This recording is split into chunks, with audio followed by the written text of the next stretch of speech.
¿Por qué y para qué enseñar historia?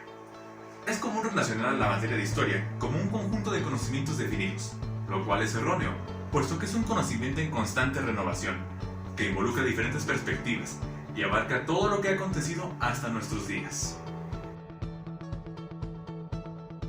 Las funciones de la historia. Dentro del conocimiento y la enseñanza de la historia, destacan distintos propósitos útiles al conocimiento de la historia, las cuales pueden tener diferentes utilidades como son patrióticas, ideológicas, de memoria histórica, con fines científicos, pseudodidácticos o bien de ocio cultural.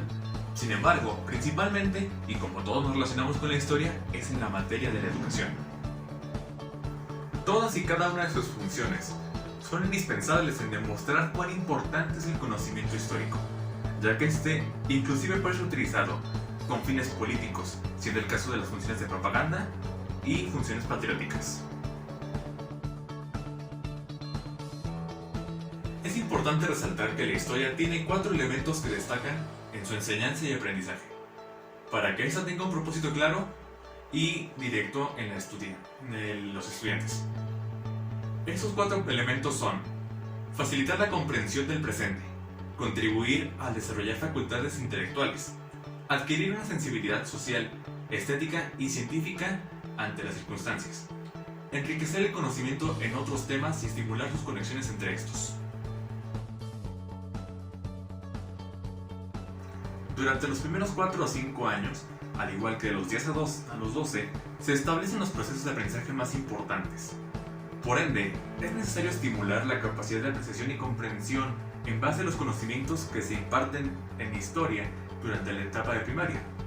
Es por esto que se espera que los alumnos en la educación primaria cumplan con las actividades en base a su nivel académico, para que así puedan iniciar una comprensión básica de la historia, ya sea descifrando los tiempos, o bien inclusive definir aquello que es ficción ante aquello que es real. La etapa de la secundaria se ubica durante la adolescencia. Es durante este periodo que se debe aprovechar los cambios en los adolescentes para poder así establecer una mejor relación con los conocimientos históricos, abriendo el panorama a nuevas ideas y sobre todo generar el primer indicio a una nueva idea y análisis crítico. Siendo concluida la educación básica, es sumamente importante que los estudiantes para este punto hayan generado una comprensión detallada y completa acerca del contexto histórico en el que se vive.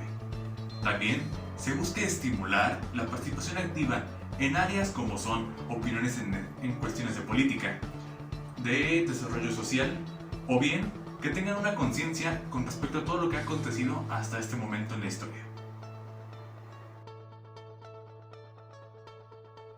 Dentro de las características que deben tener en este punto de su educación los estudiantes, deberán cumplir con aspectos como la interpretación de hechos, contrastar las fuentes de origen de la información, además de tener una postura propia ante circunstancias adversas de un suceso histórico, y finalmente distinguir la postura ideológica a diferencia de lo que sería un prejuicio, es decir, que ahora los estudiantes desarrollan un nuevo sentido de conciencia y memoria histórica.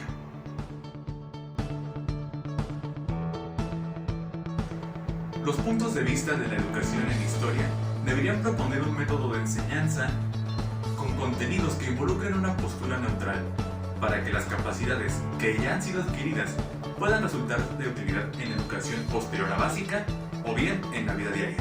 Sobre todo, con la enseñanza de los contenidos desde un punto de vista alejado de alguna ideología política o social. Y así, en base a las competencias adquiridas, hacer que los maestros puedan desarrollar plenamente un sentido crítico ante la historia para sus alumnos.